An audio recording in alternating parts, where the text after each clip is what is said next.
Numbness was a mercy I hadn't appreciated until it started to fade. For the last 3 hours, walking through the whiteout conditions of a New York blizzard had felt like being slowly encased in concrete. My knees were locking up with every step, the joints stiff and grinding, while the wind didn't just blow, it screamed down the avenues, carrying ice shards that scoured any exposed skin raw.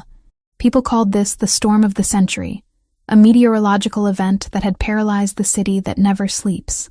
The subways were down, the buses were buried, even the emergency sirens had fallen silent, choked off by the sheer volume of snow piling up against the brownstones. For most people, this was an inconvenience, a reason to stay inside with hot cocoa and Netflix. For me, Chloe Evans, formerly a senior investigative journalist and currently a woman with exactly $3 and a frozen granola bar to her name, this was a death sentence. I stumbled, my shoulder hitting the brick wall of an alleyway to keep from falling face first into a drift that was already waist-high. If I fell, I knew I wouldn't get back up. That's how it happens. You sit down for a second just to rest. The cold stops hurting, and you drift off into a sleep you never wake up from. "Keep moving, Evans," I muttered. But the words were snatched away by the gale before I could even hear them. My lips felt like cracked porcelain. I needed shelter. The homeless shelters were at capacity 3 days ago when the temperature first dropped. The subway grates, usually a source of steam and warmth, were capped with ice or guarded by police trying to clear the streets. I was 26 years old. I had a degree from Columbia. I had broken stories that sent corrupt senators to prison, and I was going to die frozen to death behind a dumpster in Tribeca because I had looked too closely at the Albanian mob. That was when I saw it. It was a beast of a machine, a matte black SUV idling at the mouth of the alley. The exhaust pipe puffed out steady, rhythmic clouds of white smoke that dissipated into the blizzard. It looked like a monolith against the swirling white chaos. The engine was running. I froze, pressing myself deeper into the shadows of the brickwork. Instincts honed by years of chasing leads in dangerous places flared to life. A car like that, idling in a place like this, didn't belong to a soccer mom. It screamed power. It screamed danger. The tint on the windows was so dark it looked like Vantablack, absorbing the scant light from the street lamps. But then the wind shifted, hitting me with a fresh assault of sub-zero air that cut right through my threadbare coat. A coat that had been stylish 2 months ago, but was woefully inadequate for the apocalypse happening around me. My body convulsed, a violent shiver that rattled my teeth so hard I thought they might crack. I looked at the car again. The heat coming from that engine block distorted the air around the grille. It was a choice between a probable bullet and a definite freezing death. I chose the probability. I forced my legs to move, wading through the snow. My boots were soaked through, my toes long past the point of pain, existing only as heavy, useless weights at the end of my feet. I approached the rear passenger side, keeping low, praying the driver was distracted by his phone or the storm. I reached into the deep pocket of my coat. My fingers were stiff, clumsy claws, but they found the thin, flat strip of metal I'd been carrying since I lost the apartment. It was a lock shim, a tool of the trade I'd picked up from a source named Ricky the Rat, back when I was investigating chop shops in Queens. I had never used it to steal, only to verify how easy it was for a story. Now, it was my key to survival. I reached the door handle. Please let it be unlocked. Please just be a rich idiot who doesn't think anyone is out in this weather. I tried the handle. Locked. Of course. I bit back a sob of frustration. I pressed the shim between the window and the weather stripping. My hands were shaking so bad I almost dropped it. If I dropped it in this snow, it was gone forever. I bit the inside of my cheek, using the sharp pain to focus my mind. Slide, hook, pull. Ricky's voice echoed in my head. Slide. The metal went in. Hook. I felt the mechanism. Pull. There was a dull thunk inside the door panel. I tried the handle again. It gave way. The door swung open, and the sensation that hit me nearly brought me to my knees. Warmth. Glorious, thick, expensive warmth. It smelled of conditioned leather and cedar wood. It smelled like safety. I didn't look to see if anyone was in the front. I didn't care. If they shot me, at least I'd be warm when I bled out. I scrambled inside, dragging my soaked boots onto the plush floor mats, and pulled the door shut. The silence was instant. The howling wind was cut off as if a guillotine had dropped on the world. The interior was spacious, the leather seat soft and supple. I collapsed onto the floorboard behind the driver's seat, curling into the tightest ball my skeletal frame could manage. I shoved my hands into my armpits, trying to preserve what little core heat I had left. The vibration of the engine hummed through the chassis, vibrating against my spine. It was the most beautiful thing I had ever felt. "Just 5 minutes," I whispered to the darkness of the cabin. "Just warm up enough to feel my hands, then I'll leave." But the heat was a narcotic. As the blood began to flow back into my extremities, it brought a stinging, burning agony that paradoxically made me feel heavy and drowsy. My brain, starved of oxygen and warmth for too long, began to shut down the non-essential systems. The fear of being discovered, the terror of the Albanians finding me, the shame of breaking into a stranger's car, it all receded behind a thick gray fog. I didn't hear the driver get in. I didn't feel the car move. The last thing I registered was the smell of cedarwood and the rhythmic hum of the engine, before the blackness took me completely. Waking up was violent. It wasn't a slow drift into consciousness. It was a jarring snap, like a rubber band hitting bare skin. My eyes flew open, but my brain couldn't process the data. I wasn't moving. The engine hum was gone. The air was still warm, but different. It smelled of oil, polished concrete, and that sterile ozone scent of high-end electronics. I was still curled up on the floor of the SUV. My muscles had seized up in the cold, and now, locked in this fetal position, uncurling felt like breaking dry twigs. I groaned, a low, guttural sound that scratched my parched throat. I pushed myself up, my hand sinking into the thick carpet of the floor mat. Where was I? I blinked, trying to clear the grit from my eyes. I looked out the tinted window. I wasn't in an alley anymore. I was in a garage, but calling it a garage was an insult.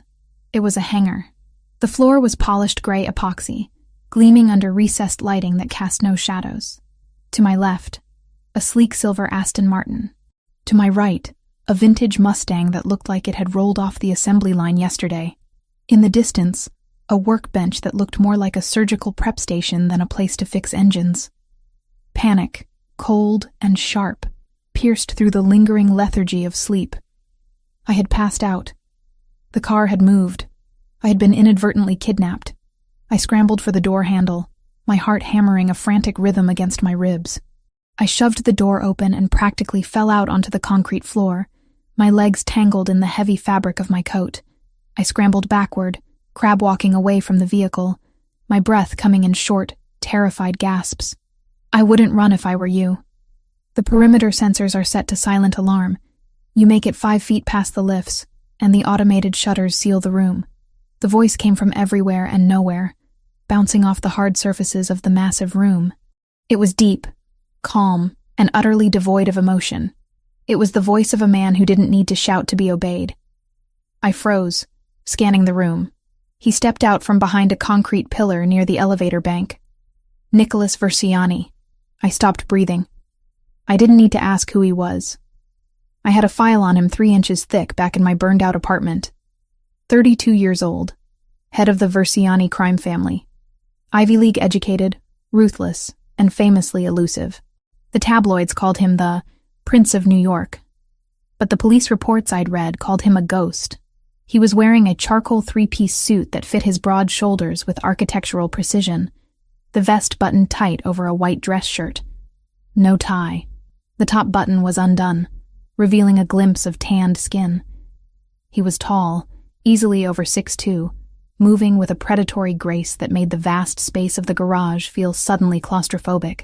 But it was his face that held me. He didn't have the scars or the broken nose of a street brawler. He was terrifyingly handsome, with sharp cheekbones and a jawline that could cut glass. His hair was dark, swept back with disciplined order. And his eyes, dark brown, almost black, were fixed on me with the intensity of a laser sight. And in his right hand, held loosely by his side but ready to snap up in a millisecond, was a matte black Sig Sauer P226. I didn't mean to... My voice cracked, a pathetic, raspy whisper. He raised the gun.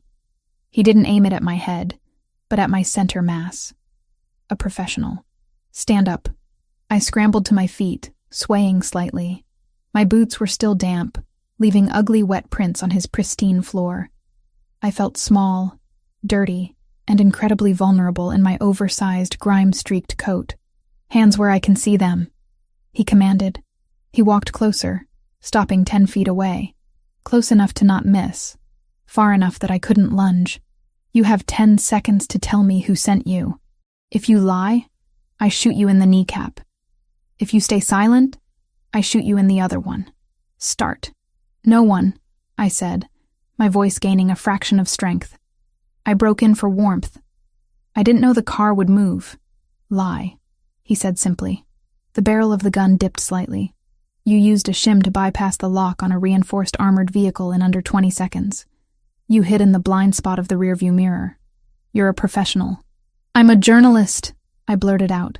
One of his perfectly arched eyebrows ticked upward, a microscopic crack in his armor. A journalist. That's a new cover. Usually it's confused tourist or drunken mistake. Journalist is creative. My name is Chloe Evans, I said, rushing the words out. I worked for the Tribune until 3 weeks ago.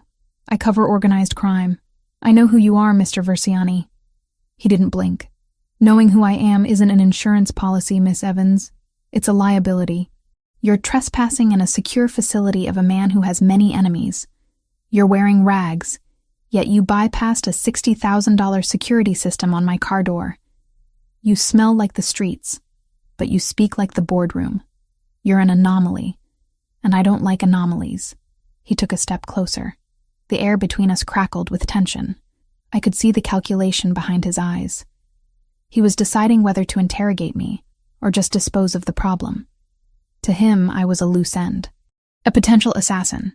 Turn around, he ordered. What? Turn around. Slowly, hands on your head. I'm going to check you for weapons. I hesitated. Turning my back on an armed MAFIA Don felt like suicide. If I wanted you dead, you'd be cooling on the floor already, he said, his voice dropping an octave, vibrating with a dark authority that made the hairs on my arms stand up. Turn. I turned. I interlaced my fingers behind my head, my elbows trembling. I felt his presence behind me before he touched me. He radiated heat, a stark contrast to the cold that still lived in my bones. His hand patted down the sides of my coat. He was efficient, impersonal. He found the shim in my pocket and tossed it onto the floor. It clattered loudly in the silence. He checked my waist, his hand brushing against my ribs. He paused when he felt how thin I was. I was starving, my ribs prominent even through the layers of cheap wool. You're emaciated, he murmured, more to himself than me. Starvation tends to do that, I snapped, fear briefly giving way to my natural sarcasm. He spun me around, his hand gripping my upper arm. His grip was iron, inescapable, but not painful.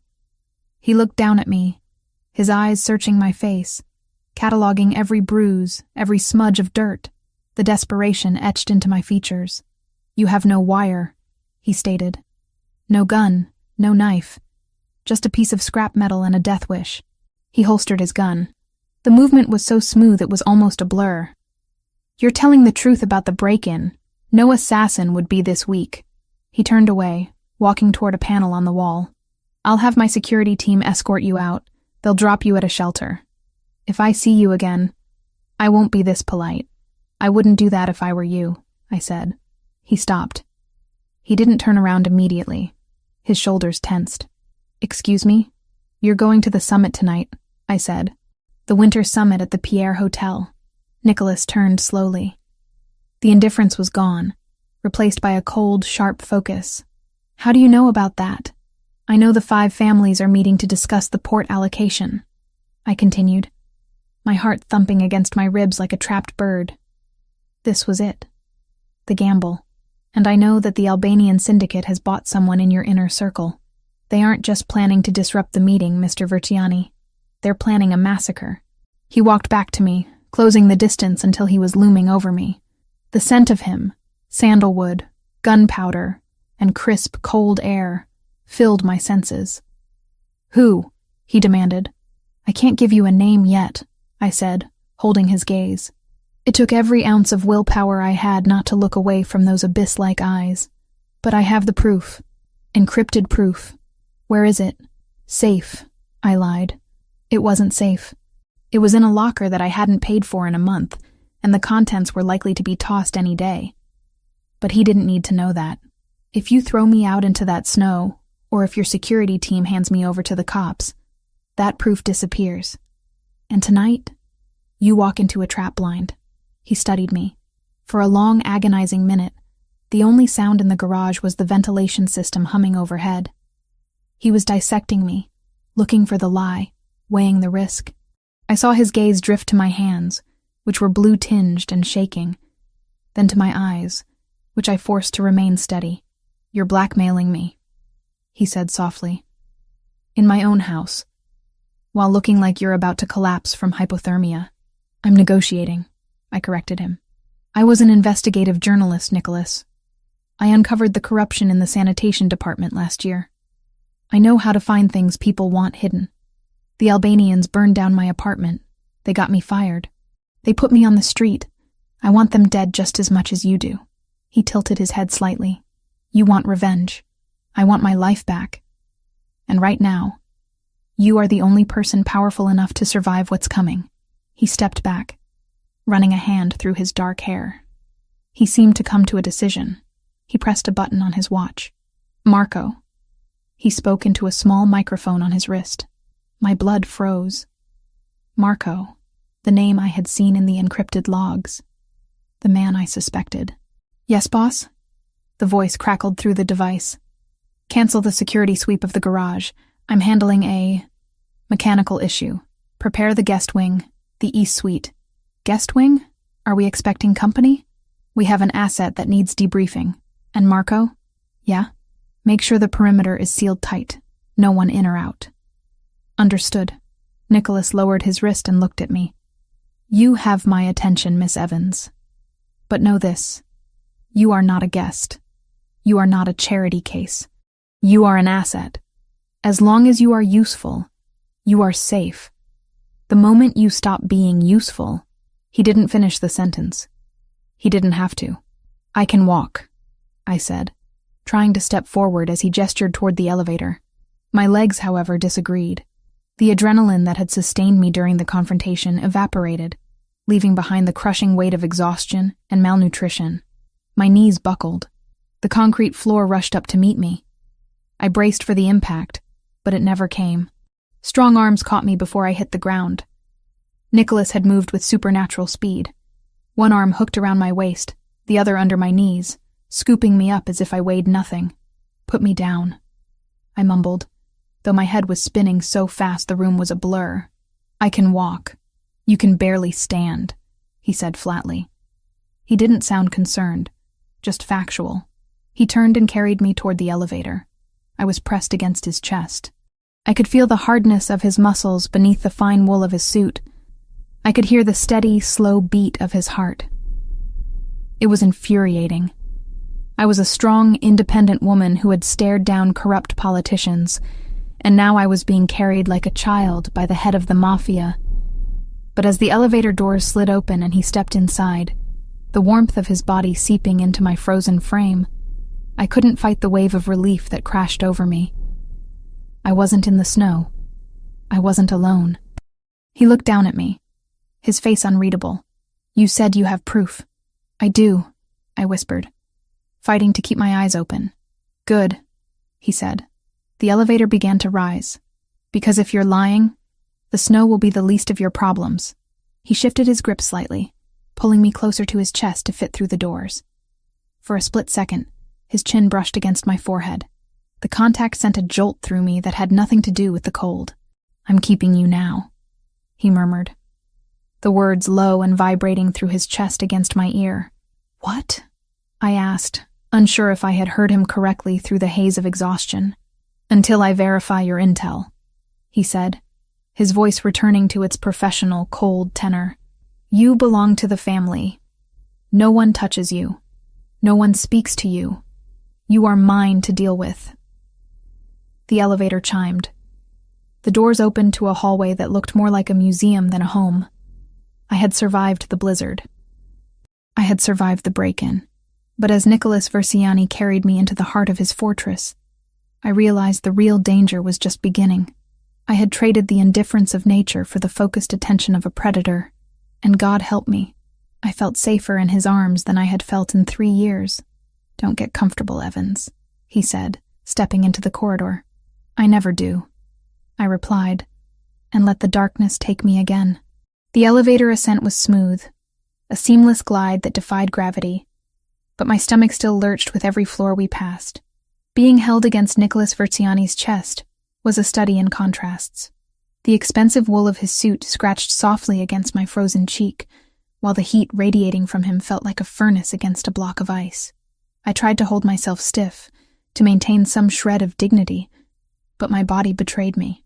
I was melting into him, my shivering subsiding into occasional violent tremors that I couldn't control. He didn't speak. He didn't look down. He held me with an indifference that was more terrifying than aggression would have been. To him, I wasn't a woman. I was a package. Volatile cargo that he hadn't decided whether to store or incinerate. The doors slid open with a soft chime that sounded too loud in the silence. We weren't in a hallway anymore. We stepped directly into a space that screamed power. It was an office, but calling it that felt like a reduction. It was a command center encased in glass and steel, overlooking the white abyss of the storm-lashed city. The lighting was low, amber and warm, contrasting with the blue-gray violence swirling outside the floor-to-ceiling windows. Nicholas walked across the room, his footsteps muffled by thick, dark rugs. He didn't take me to a chair. He bypassed the massive mahogany desk and deposited me onto a leather sofa that probably cost more than my college education. He didn't feature gentleness in his repertoire. He dropped me, not hard enough to bruise, but with enough finality to show he was done carrying the burden. I sank into the leather, the sudden lack of his body heat making me gasp. "Stay," he commanded. He walked to a wet bar in the corner, poured a glass of amber liquid, and downed it in one swallow. Then he turned to me. The gun was gone, tucked away somewhere in that perfectly tailored suit. But the threat remained. "You mentioned a bomb," he said, his voice level. "Start talking." I struggled to sit up. My limbs felt heavy, disconnected, like they belonged to someone else. The pins and needles of returning circulation were starting to prick at my fingers and toes, a sharp, stinging pain that made me wince. "I need water," I croaked. My throat felt like it was lined with sandpaper. Nicholas stared at me for a long beat. He was assessing if this was a stalling tactic. Apparently deciding it wasn't, he poured a glass of water from a crystal carafe and brought it over. He didn't hand it to me. He placed it on the low table in front of me, forcing me to reach for it. A test of motor function. My hands shook violently as I grasped the glass. Water sloshed over the rim, cold against my fingers. I managed to bring it to my lips, drinking greedily. The cool liquid hit my empty stomach like a stone, but it cleared the fog in my head just enough to think. "The bomb," he repeated. He leaned against the edge of his desk, crossing his arms. His biceps strained against the fabric of his white shirt. "You have 30 seconds before I call Marco back and have him take you to the basement. And trust me, the basement doesn't have heated floors. It's not a literal bomb," I said, putting the glass down with a clink. His eyes narrowed. The temperature in the room seemed to drop 10 degrees. "You lied to me. I used a metaphor to keep you from shooting me in the head," I corrected him, my voice gaining a little traction. "But the effect will be the same. Explosive. Destructive. And you won't see it coming until the shrapnel is already tearing your empire apart." He moved. Fast. One moment he was leaning against the desk. The next he was towering over me, his hands planted on the back of the sofa, boxing me in. "I don't like riddles, Miss Evans. And I don't like liars. Give me one reason why I shouldn't throw you back out into the snow right now." "Because I know who the traitor is," I said, locking eyes with him. It took everything I had not to flinch. His eyes were dark voids, intelligent and merciless. And I know that tonight, at the Winter Summit, the Albanian syndicate isn't just planning to disrupt negotiations. They're planning a decapitation strike. They're going to kill the heads of the 5 families. All of them. Starting with you." Nicholas didn't recoil. He didn't gasp. He went perfectly still. It was the stillness of a predator recognizing a scent on the wind. He stood up slowly and walked around his desk. He tapped the surface of a sleek computer monitor, the screen flaring to life. "Chloe Evans?" He read aloud as he typed. "Investigative journalist for the Tribune, specialized in organized crime corruption. Last byline 3 weeks ago. Fired for unethical conduct and fabrication of sources." He looked up at me, a cruel smirk playing on his lips. "Fabrication of sources. That's not a glowing recommendation for your credibility." "I didn't fabricate anything," I snapped, anger momentarily overriding my fear. "I found a ledger, a dual bookkeeping system that linked the sanitation department's sudden budget surplus to money laundering for the Albanians. My editor refused to run it, said I needed more proof. 2 days later, my apartment caught fire. The fire marshal called it faulty wiring. The next day, the Tribune fired me for a story I never even submitted. The Albanians have reach, Mr. Versiani. You know that better than anyone." Nicholas watched me, his fingers drumming a silent rhythm on the desk. He was weighing my words against his instincts. He knew how the game was played. He knew that unethical conduct was often corporate code for ask the wrong questions. "You said you have a drive," he said. "I do. Where is it? Is it on you?" "If it were on me, your security pat-down would have found it," I pointed out. "It's safe. Off-site." "Where?" I hesitated. This was my only leverage. The moment I told him, I became expendable. But if I didn't tell him, I was useless. I had to thread the needle. "It's in a locker," I said carefully. "Grand Central Station. I paid for 2 months in cash before my accounts were frozen." "Locker number?" "I'm not telling you that." Nicholas laughed. It wasn't a joyful sound. It was dry, sharp, and terrifying. "You think you're in a position to negotiate? You are a trespasser in my home, a homeless woman with a wild story and no resources. I could have my men strip search you, drug you, or beat the location out of you in 10 minutes. "You could," I agreed, forcing my spine to straighten against the leather. "But you won't. Enlighten me. Why won't I?" "Because you're not sloppy," I said. "Torture is messy. Drugs make memory unreliable. And if you kill me or break me, you risk the only lead you have on a threat that is hours away from executing you. You're a businessman, Nicholas. A brutal one maybe, but a pragmatic one. You don't destroy assets until you've extracted their value." He stared at me. The silence stretched, heavy and suffocating. Outside, the wind howled against the glass, a reminder of the death waiting for me if I failed this conversation. Finally, he sat down in his leather chair. He looked at me with a new expression. It wasn't respect, not yet, but it was curiosity, like a scientist looking at a lab rat that had just solved a complex maze. "Pragmatic," he echoed. I like that word. He pressed the intercom button again. "Marco. Boss, bring food. Something hot. Soup, bread, protein, and bring a medical kit."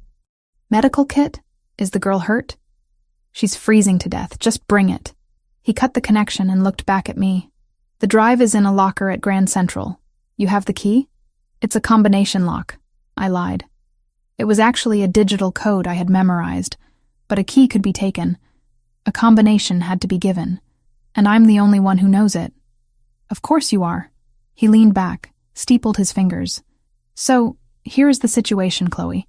You claim to have evidence of a traitor in my inner circle. You claim the Albanians are planning a hit tonight. You want protection. I want immunity," I said. "I want a safe place to sleep. I want a hot shower. And when this is over, I want enough cash to leave the city and start over somewhere where the name Verciani doesn't mean anything." He tilted his head. "You want to run. I want to live. There's a difference." "Fair enough." He stood up and walked toward me again. "But trust is a currency I don't give away for free. Until I have that drive in my hand, and until I verify what's on it, you are in limbo." "Limbo is better than hell," I murmured, looking at my hands. They were still dirty, the nails broken, the skin red and raw. The doors to the office opened. A man walked in. "Marco."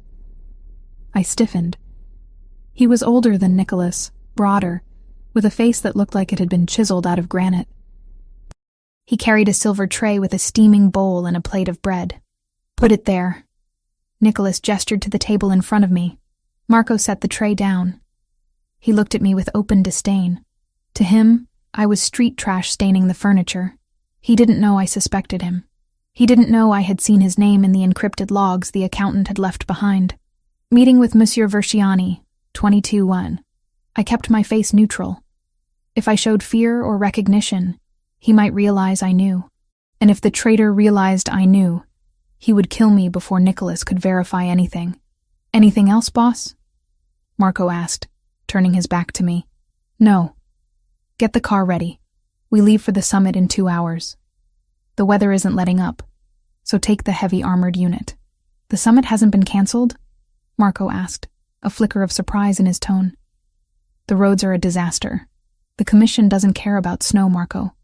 Unless you want the Russos to think we're weak, we show up." "Understood." Marco nodded and left, casting one last suspicious glance at me before the doors slid shut. As soon as he was gone, I reached for the spoon.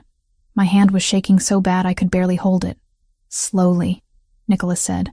He was watching me again. "If you eat too fast after starving, you'll throw it up. And I don't want vomit on my rug." I glared at him, but he was right. I forced myself to take small sips of the soup. It was tomato basil, rich and creamy. It tasted like salvation. The warmth spread through my chest, chasing away the deep chill that had settled in my marrow. I ate the bread, tearing it into small pieces. Nicholas didn't move. He stood there, watching me eat, like a guard dog.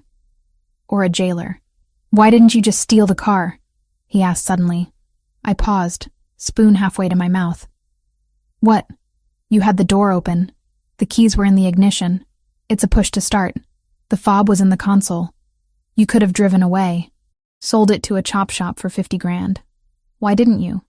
"I don't know how to drive an SUV that size in a blizzard," I said honestly. "And I didn't want to steal. I'm not a thief, Mr. Versiani. I'm a desperate woman. But I still have lines I won't cross unless I have to. You broke into my property. Trespassing is a misdemeanor. Grand theft auto is a felony. I try to keep my criminal record light." For the first time, a flicker of amusement crossed his face. It was gone instantly, but I saw it. "You have a strange moral compass, Chloe. It's the only thing I have left." I finished the soup. The energy was returning to my body, but with it came the exhaustion. My adrenaline was crashing. My eyelids felt heavy. "The drive," Nicholas said, bringing us back to business. "How do we get it?" "We don't," I said. "Not in this weather. The station will be on lockdown. And if the Albanians are watching me, which they are, they'll be watching the transit hubs. So we wait. We wait for the storm to break, or for you to give me a secure way to retrieve it." Nicholas walked to the window, looking out at the whiteout. "I don't have time to wait. The summit is tonight. If there is a hit planned, I need to know the details now. I told you the target. You. The heads of the families. That's vague. I need names. I need logistics. Who is the shooter? How are they getting past security? Who let them in? I can give you the how," I said. "But to prove the who, I need the drive. It has the bank transfers, the communication logs. It links your insider to the Albanian payroll." He turned back to me. "My insider." "Yes. You're very confident that one of my men turned. Loyalty is expensive, Nicholas, and everyone has a price. The Albanians are offering a lot of money for your head." He walked over to me, stopping just inches from my knees. He reached out and tilted my chin up with his forefinger. His skin was warm, his touch electric. I stopped breathing. "If you are playing me," he said, his voice dropping to a whisper that was more terrifying than a shout. "If this is a distraction, or a trap, there is no hole deep enough on this earth for you to hide in. I will find you, and I will make you wish the cold had taken you. I'm not playing you," I whispered back. My heart was pounding so hard I felt dizzy. "I'm betting my life on you. Don't make me regret it." He stared into my eyes for a long moment, searching for deceit. Then, abruptly, he let go of my chin and straightened up. There's a bathroom through that door. He pointed to a concealed panel in the wall. There are clean clothes in the cabinet. They belong to my sister. She leaves things here when she visits. They should fit you. Shower, change, burn those rags you're wearing. And then? And then you sit here and you wait. You don't touch the computer. You don't touch the phone. You don't go near the windows. You're leaving me here alone? No. I'm leaving you here guarded. My men will be outside the door. But the summit? I'm going to the summit, he said, adjusting his cuffs. I can't show fear. If I don't go, the Albanians win without firing a shot. But I'll go prepared. Nicholas, I said, using his name without thinking. If the traitor is who I think it is, he'll be there, right next to you. He paused at the door. Then I suggest you pray I survive, Chloe. Because if I die tonight, the men who come to clean this office won't be as patient as I am. He punched a code into the keypad by the door. A heavy locking mechanism engaged with a distinct metallic clank. He looked back at me one last time. The expression on his face was possessive, dark, and utterly resolute. Until I verify this drive, you don't leave this room, he said. You broke into my car to survive? Fine. You got what you wanted. You have shelter, you have food, and you have me. He stepped out, the glass doors sliding shut and locking automatically. I'm keeping you now, he said through the glass, his voice muffled but clear. The heavy privacy shades descended over the glass walls, sealing me in. I was alone. I was warm. My stomach was full, and I was trapped in the penthouse of the most dangerous man in New York, waiting for a massacre to start. I stood up on shaky legs and walked toward the bathroom. I needed to wash the grime of the streets off my skin. I needed to think. I had bought myself time. But as the hot water hit my skin a few minutes later, stinging and wonderful, I realized I hadn't just bought time. I had sold myself to Nicholas Versiani. And looking at the expensive shampoo and the plush towels, I wasn't sure if I was a guest, a prisoner, or a prize he had decided to claim. But one thing was certain. The man didn't bluff. He was keeping me. And deep down, in a place I didn't want to acknowledge, the thought didn't terrify me as much as it should have. It felt like leverage. I turned off the water, wrapped myself in a towel, and looked at my reflection in the steamed-up mirror. The scared, freezing girl from the alley was gone. In her place was someone else. Someone who had just entered the lion's den and decided not to run, but to tame the beast. Game on, Nicholas, I whispered to the glass. I walked out into the office to wait for the storm, both the one outside and the one I had just unleashed, to break. I moved to the desk, ignoring his orders not to touch anything. I didn't turn on the computer. I just looked at the notepad he had been writing on before I woke up. It was a list of names, capos, lieutenants, and next to Marco's name, there was a small, almost invisible question mark. He knew, or he suspected. My heart skipped a beat. If he suspected Marco, why was he keeping him close? Strategy. Keep your friends close, and your enemies closer. Nicholas Versiani was smarter than I thought, and that made him infinitely more dangerous. I sat back down on the leather couch, pulling the heavy blanket he had left there around my shoulders. I wasn't going anywhere. For better or worse, I was part of the family now. The hot shower had been a deceptive luxury, washing away the grime of the streets, but replacing the physical cold with a deeper, internal chill. I had donned the clothes Nicholas Versiani had provided, a soft cashmere sweater, a deep, rich cranberry color, blessedly not navy blue, and a pair of black velvet trousers that, surprisingly, fit my thin frame. They were soft and warm, a deliberate cruelty. They reminded me of everything I had lost. I burned my old clothes in the antique fireplace of the East Suite's sitting room. Watching the filthy wool and torn denim catch fire was a symbolic act, reducing my last few weeks of misery into a wisp of smoke. Nicholas had been gone for 40 minutes. 40 minutes of pacing the plush rug, mapping the room, and fighting the urge to smash the privacy shields covering the massive windows just to see the storm again. I was trapped, not by bars, but by walls of marble, glass, and armed men waiting silently outside the only door. I finally settled down at the large dining table, clearing the surface of a stack of financial reports Nicholas had been reviewing. My attention was focused solely on the small, battered journalist's notebook I had retrieved from my coat pocket before burning it. This notebook contained the cryptic clues I needed. My journalistic instincts, dormant for weeks under the weight of fear and hunger, surged back to life. I was no hacker, that was true, but I was an investigative journalist. My job wasn't coding, it was deduction. Part 3, worry of my plan was clear. Break the password for the encrypted drive using only my wits, and confirm the betrayal before Nicholas walked into the ambush. The drive held the key, a set of secure communication logs and bank transfers. My source, the accountant who worked for the Albanian syndicate before they silenced him, had been extremely paranoid. He had told me, "They'll find the drive, Chloe, but they'll never guess the phrase. It's a memory. It's what I lost." I pulled out my notebook. On the last page, there was a series of random, seemingly unrelated jottings. SF, RN, 38K, October 12th, the last one. Loyalty is built on shared debt, not shared blood. Rosemary. I stared at the notes. SF and RN were abbreviations for locations and names I had already linked to the Albanian operation. SF was Santini's Flowers, the front where the money was laundered. RN was the name of the Albanian middleman. The key was, "It's a memory. It's what I lost."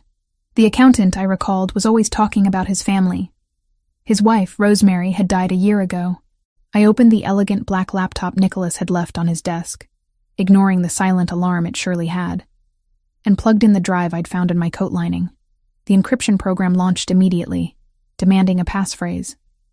I tried common combinations: Rosemary's full name, her date of birth, their anniversary. All failed. I went back to the cryptic notes. October 12th, the last one. What happened on October 12th? The day the accountant last transferred money? The day he decided to turn against the Albanians? Then it hit me. The accountant had been a devout Catholic. October 12th was the anniversary of his wife's death. But what if the last one wasn't about the wife? What if it was about the money? The accountant had been forced to launder money for the Albanians to pay for Rosemary's protracted illness. The debt was shared. Loyalty is built on shared debt, not shared blood. The passphrase wasn't sentimental. It was practical, a monument to the financial ruin that had cost him his wife and his soul.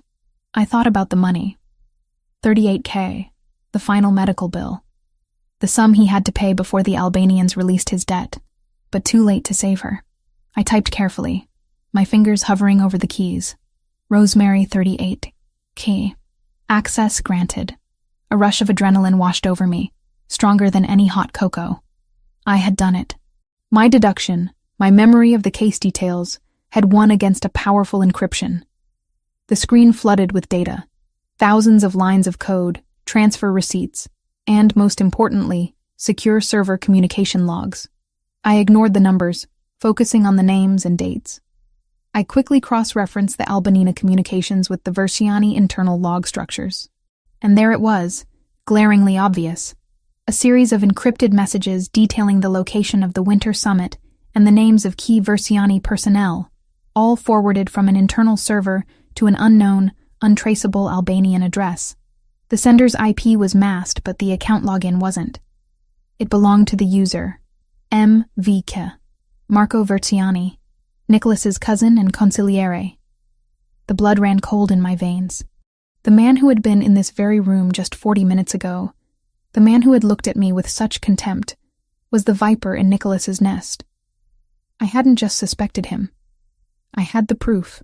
The logs detailed the final plan. The assassins would be disguised as catering staff.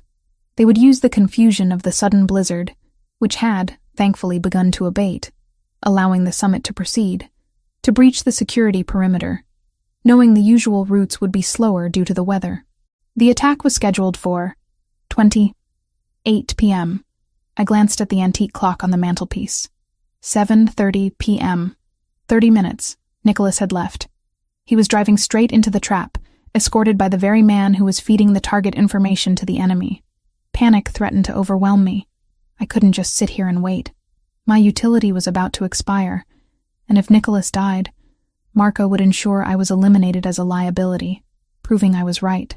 I wasn't just saving Nicholas. I was saving myself. I needed to get out of the office. I quickly copied the 3 most damning files: the final transfer receipt to an Albanian shell company, the user log of MVC, and the architectural blueprint of the summit ballroom with the attack zones marked, onto a small, easily concealable USB drive. I ejected the original drive and slammed the laptop shut. I ran to the concealed door leading to the bathroom, which led, I knew, to the back stairs. I tried the handle. Locked. I was sealed in. "Guard," I shouted, banging on the heavy wood. "I need to speak to Nicholas Verciani, now. It's urgent." Silence. Then, a voice through the speaker grill next to the door. Mr. Verciani left explicit instructions. "No interruptions, Miss Evans. He's in danger. You have to let me out. Marco is a traitor. The Albanian hit is set for 8 o'clock. More silence. Then a low chuckle. "You've been reading too many of those files, miss. Marco is the boss's right hand.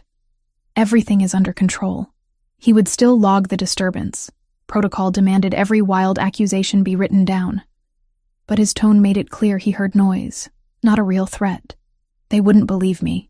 The idea of the consigliere turning against the family was unthinkable to loyal soldiers. I had to get to a phone, a radio, anything. My eyes scanned the office. The windows were privacy shielded, but they were still windows. There was no direct phone line, only Nicholas's secure satellite connection device, which required a voice command I didn't know. My gaze landed on the desk. Nicholas had left behind his personal comms device, a small military-grade satellite radio unit. It was locked with a fingerprint scanner. I returned to the bathroom. I looked at the mirror, then at the used towel I had dried my hair with. An idea, desperate and insane, formed in my mind. I returned to the desk, grabbed the glass of water Nicholas had given me, and splashed a generous amount onto the silk fabric of the towel. I then took the towel and wiped the surface of the scanner, the exact spot where Nicholas's thumb would rest when activating it. It wasn't enough. The residual moisture wasn't enough to trick a biometric scanner. I needed a fresh sample. I remembered how intimately he had held me in the garage.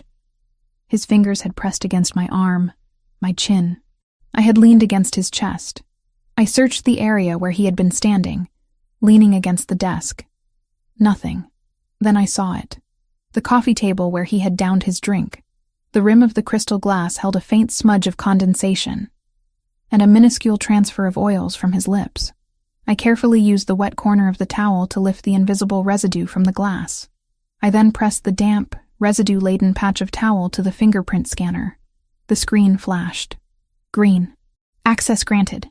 My breath hitched. I had 10 minutes until 8 p.m. I didn't know the command codes, but I knew the number I needed to call. The hotel where the summit was taking place. I rapidly dialed the first emergency number I could think of. The number for the hotel's front desk, which I had memorized during my initial investigation. The line rang once, twice. Finally, a flustered voice answered. "Pierre Hotel. How may I direct your call? We are experiencing heavy delays due to the blizzard." "This is not a drill. This is an emergency for the Verciani party," I barked, adopting the commanding clipped tone I used when chasing exclusive comments. "I am Verciani Intelligence. You need to get a message to Nicholas Verciani immediately. Tell him. The targets are compromised. The waiters are armed. Marco is the wire. Say that exact phrase. Now." "Ma'am, I don't..." "You have 30 seconds to save the lives of the most powerful men in this city. If you don't send that message, they will all die in a mass shooting. Now, before 8 p.m. I slammed the phone down. I had done what I could. The information was delivered. It was frantic, unverified by official channels, and likely to be dismissed as the rantings of a madwoman. But the specificity of the information, waiters are armed, Marco is the wire, might be just enough to make Nicholas pause. I backed away from the desk, hands clasped over my mouth. I had crossed a major line. I hadn't just used his resources. I had put myself directly in the line of fire for the man I knew was the enemy. Suddenly, the security lights in the corridor outside the office flashed red. The alarm system went off. Not a siren, but a deep, throbbing vibration through the floor. The guards had figured out how I accessed the comms. The door panel flashed red. A deep male voice boomed through the speaker, no longer amused. "Miss Evans, step away from the desk. We are coming in." I looked wildly around the room. I had the drive with the evidence. I couldn't let them take it. I ran to the wall safe hidden behind a painting. I didn't know the combination, but I shoved the USB drive deep into the pocket of the cranberry sweater. I then ripped out the hard drive from the laptop, just in case, and threw it into the fireplace, covering it quickly with a pile of charred paper from my old clothes. If they searched, they might find the USB, but they wouldn't find the main drive. The metallic clank of the lock mechanism on the door disengaging sounded like a death knell. I stood in the center of the office, bracing myself. I was no longer a negotiation asset. I was a hostile agent. The doors slid open.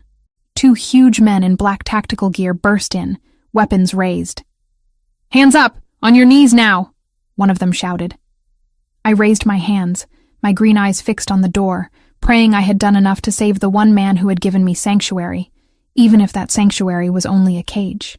The weight of the tiny USB drive in my pocket felt heavier than any gun. I knew that Nicholas Versiani was walking into a war zone, and I was about to start one right here in his penthouse. The clock was ticking toward 8 p.m., and I was unarmed, facing his most loyal men, knowing their boss's most loyal man was the one who was about to betray him. I went down to my knees as commanded. My blood was singing. The fear was still there, but beneath it, a current of fierce, journalistic satisfaction. I had broken the story. Now I just had to survive the consequences. The tactical team was comprised of 2 men, both massive, both radiating the silent threat of highly trained operatives. I remained on my knees, hands raised, the cold steel of a Sig Sauer P320 aimed steadily at my chest. The leader, a man with the impassive face of a seasoned soldier, approached slowly. "Miss Evans," the leader said, his voice flat, professional. "You are coming with us. Mr. Versiani will deal with the unauthorized communication access when he returns." "And when he returns, he'll be dead," I countered, not moving. My voice was calm, a stark contrast to the frantic drumbeat of my pulse. I knew exactly what they were thinking. A delusional, half-starved woman tried to play hero. He's walking into an ambush set for 8 o'clock. It's 7:45 now. Every second you waste arresting me is a second off his life. Marco is with him. He is the consigliere. The arrangement is secure. Marco Versiani is the wire, I stated, using the exact blunt phrasing I had used on the comms. I looked directly into the guard's eyes. "I know it's impossible for you to believe, but I have the visual evidence. I saw the surveillance photographs of the hit team on the drive. They aren't just pictures. They're faces. I know exactly what they look like, and I know where they'll be positioned." I took a calculated risk, dropping my hands slightly and pointing to the breast pocket of the cranberry sweater. "The files are on a drive in this pocket, but even better, I have the faces memorized. They are disguised as catering staff. If you send me to the basement, Nicholas walks into a room where every waiter is an executioner, and he has no idea which smiling face is holding the gun." The guard hesitated. I saw the flicker of doubt in his eyes. He didn't believe the part about Marco, but the detail about the catering staff and my ability to visually identify the targets was specific enough to give him pause. Nicholas had instructed them to treat me as an asset. My information had to be verified. "Boss gave explicit orders to contain you," the guard insisted. But his voice was less certain now. "Boss also gave me orders to wait, and I broke them to save his life. You know Nicholas Versiani. He values pragmatic solutions over strict obedience. You take me to the basement, and I'm silent. You take me to the hotel, and I might be able to save his life." I tilted my head. "It's a 5-minute drive. Take the risk." The guard exchanged a look with his partner. Loyalty to Nicholas was their highest code. If they disobeyed his containment order and he survived, they would be forgiven. If they followed the order and he died, They would be hunted down for failure. We don't have time for this, the second guard grunted, lowering his weapon slightly. We go to the hotel. She rides with me. If she moves, I shoot. The first guard, who I later learned was named Daniel, nodded grimly. Retrieve the drive. You are not going into the ballroom, Miss Evans. You will sit in the car and give us the descriptions over the radio. No. I refuted instantly. The photos were low resolution. They were visual checks, not detailed portraits. The light will be dim. I have to see them in person, under the ambient light. I'm the only one who can confirm the targets. I saw the reluctance, the deep, inherent distrust in their eyes. But the ticking clock was my most powerful advocate. Fine, Daniel conceded, his jaw tight. You sit in the observation balcony. You point, we move. No talking, no making a scene. If you try to run, we leave you to the Albanian cleanup crew. The agreement was struck. Daniel confiscated the small USB drive, checking its contents briefly on a secure tablet. He didn't have time to process the complicated financial logs, but the sight of the ballroom blueprints with X's marked on them was enough to validate my panic. The next few minutes were a blur of motion. I was hustled out of the East Suite, not as a captive, but as a critical piece of intelligence. We took the service elevator down to the sub-basement where the tactical vehicles were kept, a different fleet from the one in the main garage. The car we entered was a heavy, military-grade armored sedan, built to survive an IED. Not just a blizzard. The drive was terrifying. The blizzard had left the roads slick with black ice, but the driver didn't slow down. He wove through the deserted streets of Manhattan like a missile, the sheer weight of the vehicle providing just enough traction. I clung to the safety strap, my mind racing. I went over the faces in my head, rehearsing the features. The small crescent-shaped scar on the neck of the first man, the unusual gold earring on the second, the distinctive deep-set eyes of the third. We arrived at the Pierre Hotel just past 7:55 p.m. The entire building looked like a fortress under siege by snow. Despite the weather, there was a skeleton crew of security, Verziani's security, but their efforts were hampered by the extreme cold. We didn't use the main entrance. We went through the loading dock. Daniel's tactical team bypassed the hotel's internal security easily. These were men trained for infiltration, not just guard duty. They moved with silent, efficient precision, dressed in their own tailored tuxedos that concealed their earpieces and the tactical vests beneath. We are taking the service stairs to the mezzanine level. You stay there. You have a clear view of the entire ballroom, Daniel instructed, his voice low. Understood, I confirmed. I had done my part. Now, the execution was up to them. As we reached the corridor leading to the ballroom, Daniel stopped. He turned to me, his hand resting on the hilt of his concealed weapon. The red dress. The boss will see you. Don't react. You are not his date. You are an instrument. I looked down at the cranberry red velvet dress that wasn't even mine. It was a statement piece in this dark corridor. I know my role, Daniel. I'm a warning, not a prize. He nodded, a gesture of grudging respect. And we moved on. We reached the mezzanine balcony, just as the doors to the main ballroom were flung open. The contrast between the cold, sterile service corridor and the scene before me was jarring. The grand ballroom of the Pierre Hotel was a spectacle of wealth. Crystal chandeliers dripped light onto 1,000 faces.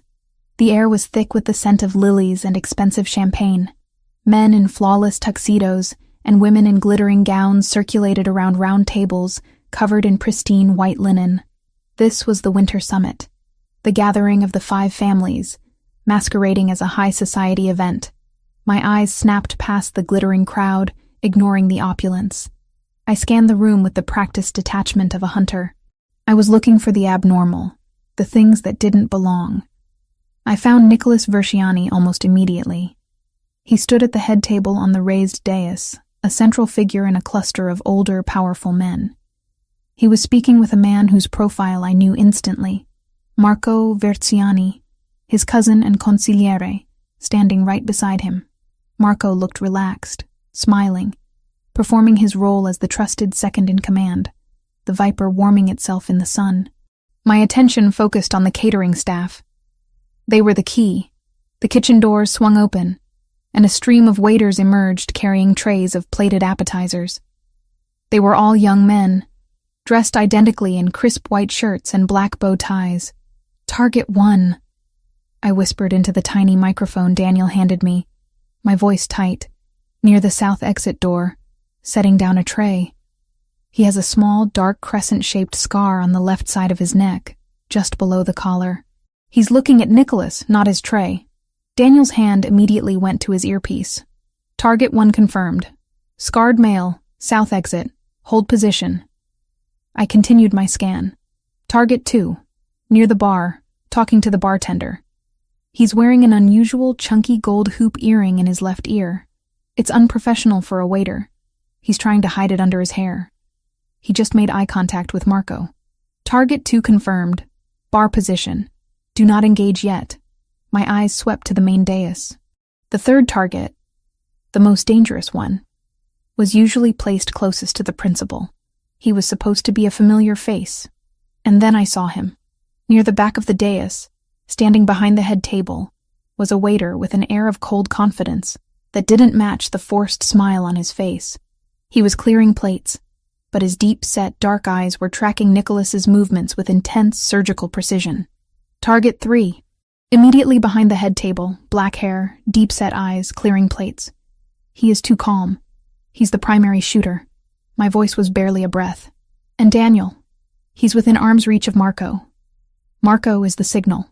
"Understood. We are moving into position now. Miss Evans, stay put. I repeat, do not move." I watched in horror as Marco raised his champagne flute, a gesture that was, in context, innocent. It was the signal. The moment the glass was raised, the 3 assassins moved. The waiter behind the head table dropped his stack of plates, pulling a silenced handgun from beneath his coat. The man by the south exit ripped off his bow tie and pulled a weapon from his trousers. The man at the bar reached for a weapon concealed beneath the counter. The first shot was a muffled pft, aimed directly at the head of the oldest capo, who was sitting next to Nicholas. Chaos erupted. Nicholas reacted with inhuman speed. He didn't drop to the floor like the others. He shoved the 2 capos nearest him off the dais and simultaneously swept Marco to the ground, using him as a temporary shield. "Waiters are armed!" Nicholas roared, his voice cutting through the panic. But the fight had begun. Daniel's team moved into the ballroom, engaging the targets. I couldn't just watch. My adrenaline was spiking, fueling my need to act. Nicholas was in the middle of the melee, surrounded by targets. My gaze fell on a heavy bronze bust of some historical figure placed on a pedestal near the mezzanine railing. I made a split-second decision that defied Daniel's clear orders. I grabbed the heavy sculpture, struggling with its weight for a moment, and with a grunt, I pushed it over the railing. The bronze bust crashed down onto a large, empty buffet table set in the center of the ballroom, landing with a deafening crack that fractured the marble top. The noise diverted the focus of the nearest assassin, who momentarily looked up at the mezzanine. More importantly, it created a massive visual distraction and a small barrier of shattered marble and bent silver. "Down! Cover!" Nicholas yelled, spotting me on the mezzanine immediately. He didn't look angry. He looked furious and focused. He grabbed the broken section of the marble table and pulled it toward himself and Marco, using it as improvised cover against the crossfire. "Service exit now!" Nicholas shouted to Daniel, who was covering the retreat. Nicholas dragged the stunned and screaming Marco across the floor, using him as a human shield against the remaining fire. The sound of gunfire echoed through the ballroom, punctuated by the shattering of crystal. I ran down the service stairs, heart in my throat, to meet them at the agreed-upon rendezvous point, the kitchen loading bay. I burst into the kitchen just as Nicholas staggered through the door, dragging Marco by the collar. Nicholas was breathing hard, his jacket torn. He released Marco, who scrambled on the floor, seemingly more terrified than hurt. Nicholas looked around, spotted me, and immediately walked toward me. His eyes were blazing. "You!" he growled, grabbing my arm, his fingers digging into my flesh. It wasn't pain I felt, but the sheer force of his rage and relief. "I told you to stay on the mezzanine! I drew their fire! I created cover!" I gasped, pointing to the chaos still spilling from the ballroom doors. "You put yourself in danger. That was my primary extraction route.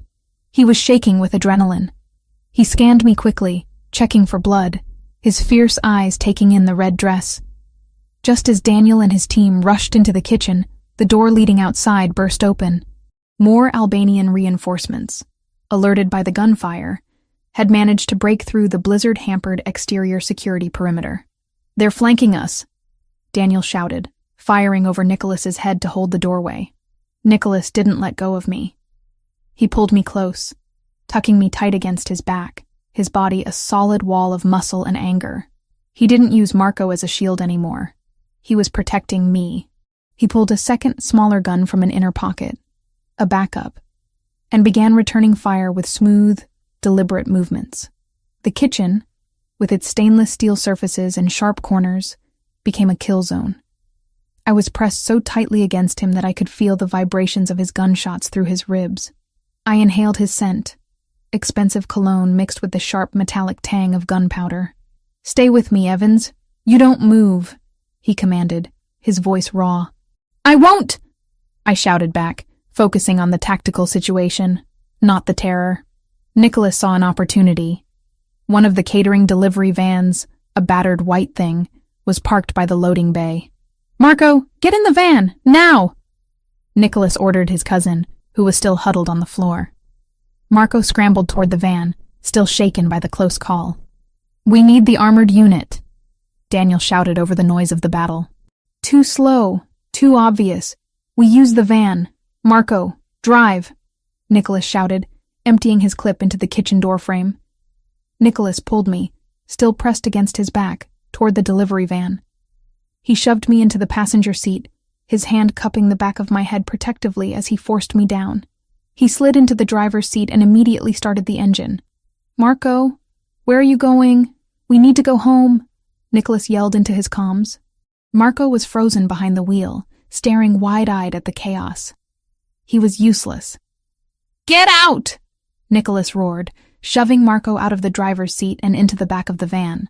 Marco tumbled onto the pile of crates. Nicholas slammed the van into reverse, tires spinning on the slick kitchen floor. The moment the van burst out of the loading dock and into the night, the focus of the remaining Albanian fire shifted from Daniel's team to us. The rear window shattered. Shards of glass rained down over Marco, who screamed in terror. Nicholas slammed the pedal to the floor, steering the battered delivery van through the narrow, snow-covered streets of Midtown. "Are you hit?" he demanded, glancing at me. "No," I replied, breathless. "Just glass." "Good." He looked ahead, his jaw clenched, his eyes hard and calculating. "We need to lose them before they corner us in the tunnels." He pushed the gas pedal, weaving the anonymous delivery van through the gridlock caused by the blizzard. The anonymity of the vehicle was our greatest defense, but the shattered window and the sight of Nicholas Versiani driving a white catering van would soon make us targets again. I leaned back, finally allowing myself to process the shock. My heart rate was dangerously high. My ears were ringing from the gunfire, and the smell of the gunpowder was thick in the cab. But I was alive, and I had been right. It was Marco, I whispered, the confirmation finally leaving my lips. "You saw him give the signal." "I saw him." His voice was low, laced with cold fury. He knew. He set the ambush and then acted paralyzed, waiting for me to be killed. My cousin. My consigliere. He slammed the wheel in a frustrated, violent gesture that made the van fishtail on the ice. He caught the skid instantly, his reaction time unnervingly fast. "You saved my life, Chloe," he said, the words heavy and dangerous, meaning more than simple thanks. "You called the front desk. That was you. I used your satellite comms," I confessed. "I was locked in." "Brilliant," he muttered, a sound that was half curse, half compliment. "You risked everything. Why?" "I told you," I said, finally able to breathe normally. "I want my life back. And right now, you are my best path to getting it. We are partners in this, Nicholas. You have the power, I have the intelligence. And right now, we are both on the run." "Partners," he echoed, a dark amusement coloring his tone. "Fine. Then let's make a tactical decision. Partner, where do we go now?" "We can't go back to the mansion. Marco knows every safe room." They'll be waiting. I looked at the snow, the darkened storefronts, the anonymity of the passing streets. We need to go somewhere they won't look. Somewhere without surveillance. Somewhere remote. And we need to go now, before the blizzard breaks and they find the trail. I know a place, he confirmed, making a sudden, violent turn onto an exit ramp. Marco screamed from the back, clutching a box of pastries. Where are we going? I'm injured. I need a doctor.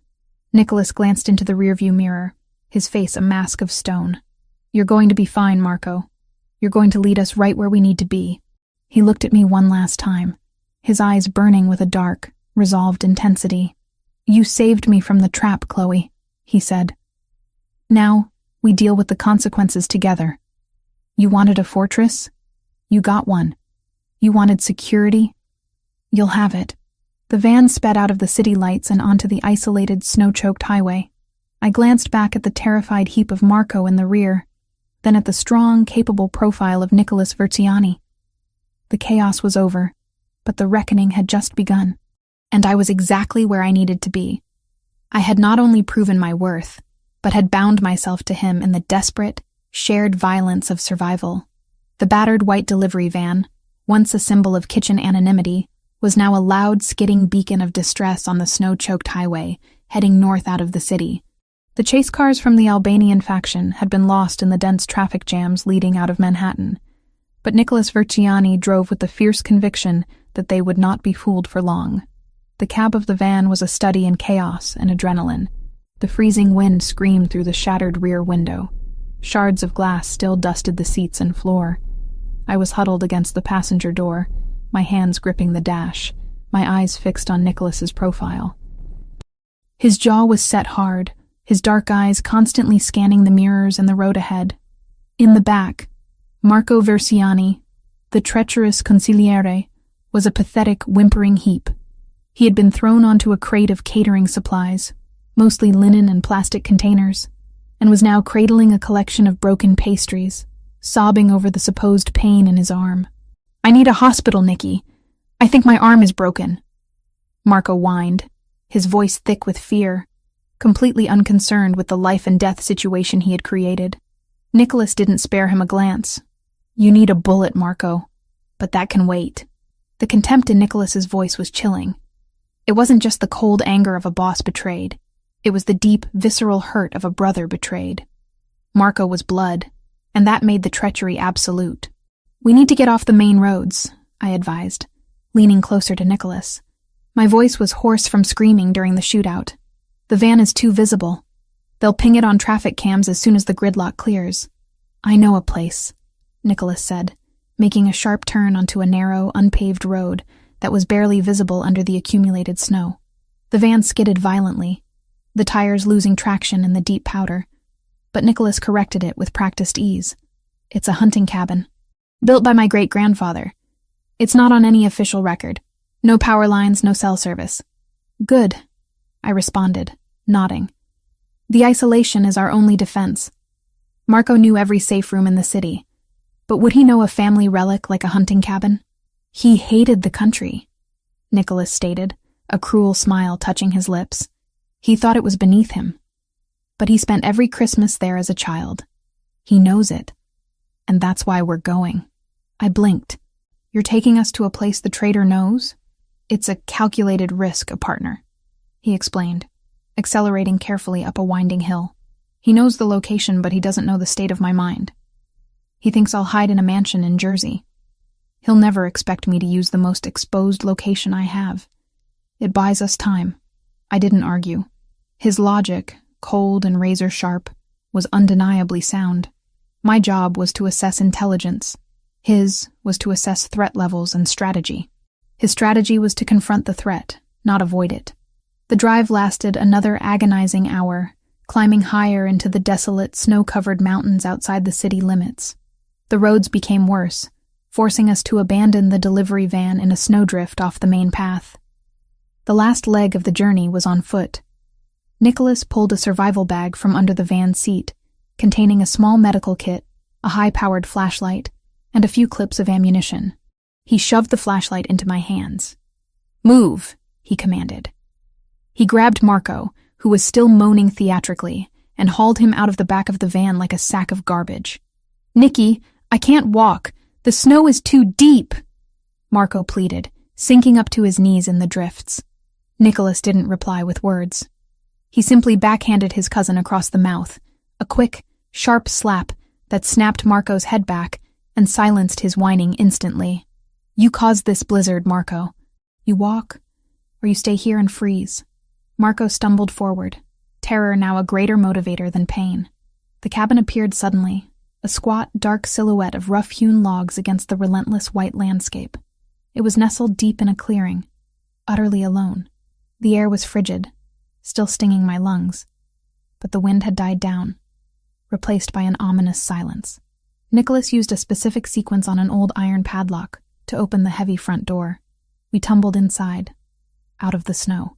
The interior was cold, dark, and utterly primitive compared to the Verciani mansion. A large stone fireplace dominated the main room. There was a rough wooden table, 2 iron beds covered in thick wool blankets, and the pervasive scent of pine and old wood smoke. "Get the fire going," Nicholas ordered me. "Use the kindling by the hearth." I immediately set to work, grateful for the physical task. My mind was still running through the events of the evening. The identification of the targets, the sound of the gunfire, the incredible force of Nicholas's body against mine as he shielded me. The adrenaline was now receding, leaving me tired and shaky, but fiercely focused. While I built the fire, Nicholas dragged Marco into a small side room, stripped him of his expensive tuxedo jacket, and tied him to a heavy wooden chair with thick rope. Marco tried to protest, babbling about his loyalty, but Nicholas ignored the pleas, his movements swift and brutal. "You're not a prisoner, Marco," Nicholas said, kicking the chair leg. "You're just waiting for your testimony. Don't move." I watched this exchange from the main room, stacking the logs. The fire caught quickly, casting long, dancing shadows on the walls. The smell of burning pine was comforting. Nicholas returned, his breathing heavy. He looked at his own shoulder, where the fabric of his jacket was torn and dark with blood. The adrenaline had masked the pain, but now the wound was demanding attention. "You're hit," I stated, walking toward him. "It's been hours. You need that cleaned and closed, or it will turn septic." Nicholas looked at the wound. It was a deep, grazing bullet wound near the collarbone, bleeding sluggishly.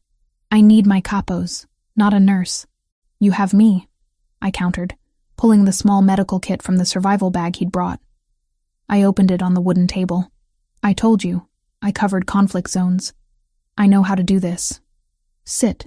He hesitated, then slowly complied, sitting on the bench by the fire. The action was one of vulnerability, a profound act of trust he would never grant one of his own men. He stripped off his shirt, revealing a torso that was a landscape of dense, powerful muscle. The wound, however, was ugly, ragged and deep.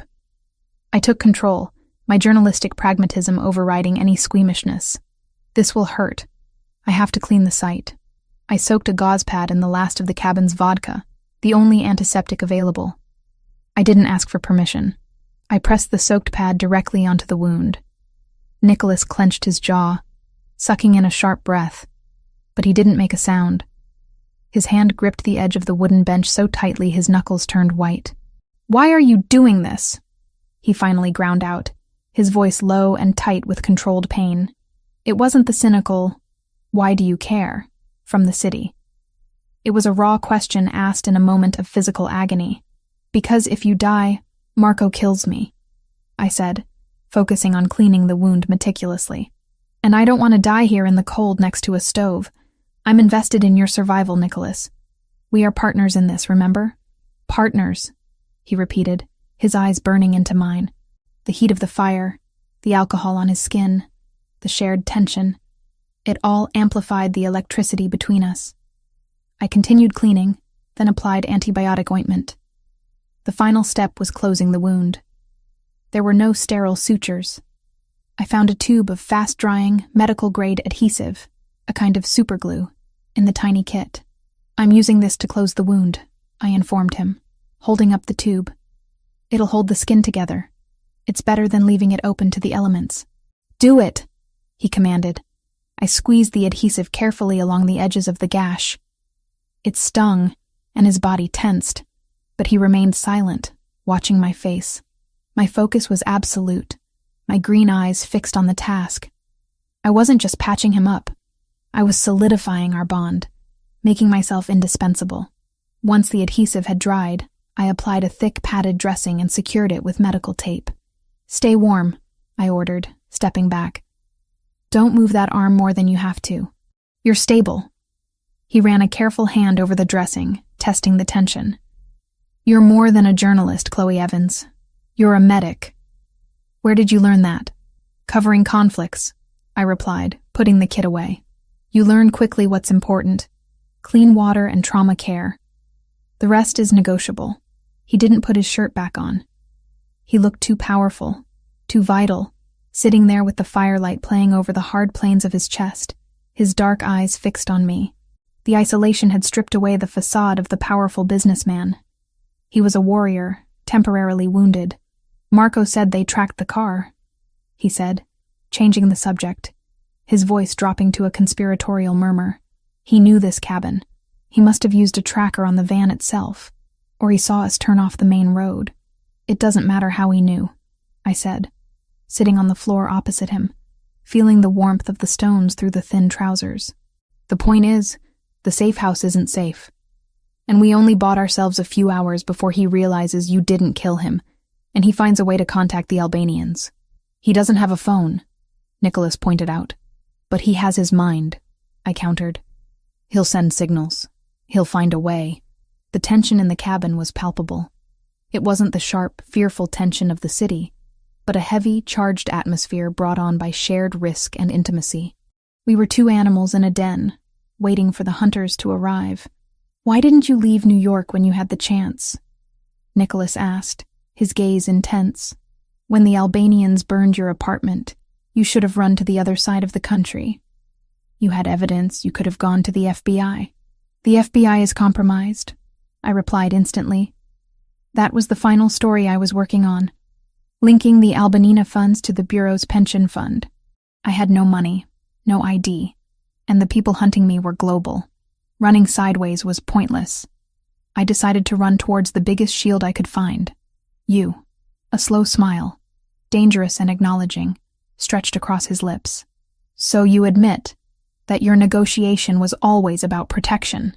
"It was about survival," I corrected him. "You offered both. And I delivered what I promised, the truth about your traitor." I rose and walked over to the windows.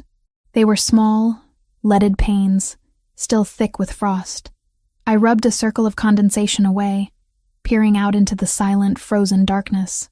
"They'll be here by morning," I stated, stating the tactical truth.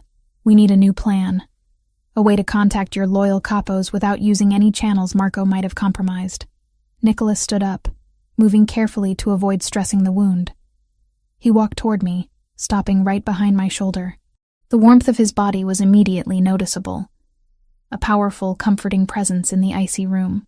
"You're right," he murmured, "and I have a new plan, one that involves dealing with Marco now, not waiting for the morning." He reached out and gently took my hand, drawing me away from the window and back toward the fire. His touch, after the brutal events of the evening, was unexpected, a soft, deliberate caress. "But first," he said, his voice dropping to a low, seductive register, "we survived the night. We're partners, Chloe.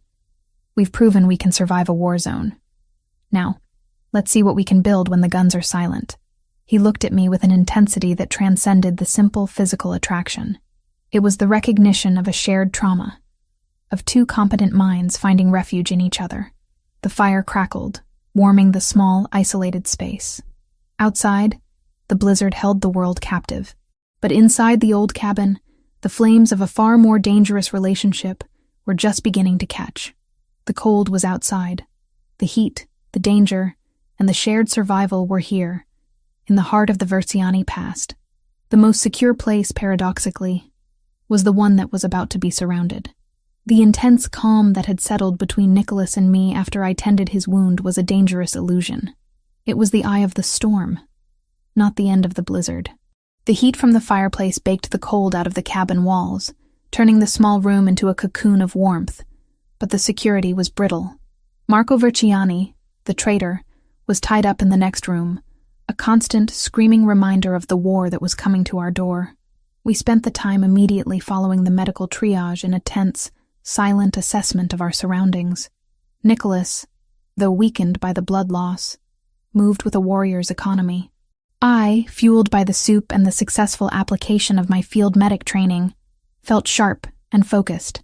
"They'll be here by morning," I stated, walking to the frost-covered window. I rubbed a patch of ice clear, peering out into the silent, star-dusted darkness. If Marco knew this place, he'll have a contingency plan. He probably had an emergency tracker waiting on the van, or he knows the geography well enough to guess our direction. Nicholas stood by the fireplace, methodically checking the ammunition in the survival bag. "He knows the geography," Nicholas confirmed, his voice low and hard. "This cabin was built by our great-grandfather for hunting retreats. Marco spent his childhood here just like I did. He will have already dispatched a team. And if they are Albanians, they aren't coming for negotiations," I said. "They are coming to finish the job." Nicholas looked up, his dark eyes meeting mine with fierce intensity. "Then we don't wait for them to knock." Our new plan solidified quickly, born of necessity and shared intellect. Since the cabin was compromised, we had to turn its isolation into a weapon. We had to prepare for a siege, not a simple escape. Part 6 of our survival became a desperate scramble to fortify our position before the first sign of dawn. Nicholas focused on the external security. He was intimately familiar with the grounds. He set up tripwires using thin fishing line from the emergency kit, stretching them across the 3 main paths leading to the clearing. He piled snow and brush near the main entrance to mask our recent tracks. He had only 2 spare clips of ammunition, so every shot had to count. I, in turn, focused on internal defense. The cabin, built in the early 1900s, was solid but lacked modern safety features. I scanned the room for anything that could serve as a distraction or defense, utilizing the knowledge I had gained covering urban conflict and survival courses. "We need a better exit plan than the front door," I told him, pointing to a small blocked-off window high on the north wall of the storage shed attached to the cabin. "If we can widen that, it gives us a high-ground escape route to the thick woods." Nicholas nodded, already grabbing an axe. "Good thinking. But that's only for the final minute." While he worked on the small window, I worked on preparing the internal defenses, the traps I had promised. I found a surprising number of flammable items under the sink. Cleaning supplies, old bottles of rubbing alcohol, which I had already used for his wound, paint thinner left over from a renovation years ago, and a leaky tank of camping propane meant for a small stove. My mind raced through the inventory. I took the cleaning supplies, ammonia and bleach, and mixed small amounts into several glass bottles, carefully capping them. I knew the mixture wouldn't create anything truly lethal, but the resulting gas, chloramine, would be noxious and blinding, a perfect tactical distraction. I placed these smoke bombs near the entrance and the main window, ready to be tossed. Next, I found the camping propane tank.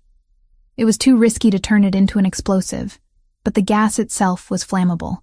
I carefully rerouted the thin hose from the stove unit, running the tip near the main fireplace flue, ready to be uncapped and released should the invaders attempt to use the chimney or force their way through the front door. It was a crude deterrent, highly dangerous, but designed to buy us critical seconds. As I worked, Marco's muffled protest drifted from the next room. His whining was incessant, a constant background noise of self-pity. "You should kill him now," I stated, wiping my hands on a piece of rough burlap. "He's a liability, Nicholas. He knows your mind. He will find a way to signal them, even tied up." Nicholas paused his work on the window frame, the axe resting on his shoulder. "I need him, Chloe. When I bring him back, I need his testimony. I need my capos to see the look on his face when he tells them he betrayed the family. I need to erase any doubt about his guilt. He's my evidence." "Your revenge, then," I corrected him softly. "Justice," he countered, the word cold and absolute. "But you're right. I can't let him communicate." Nicholas walked over and stuffed a thick, greasy rag into Marco's mouth, silencing the traitor's screams completely.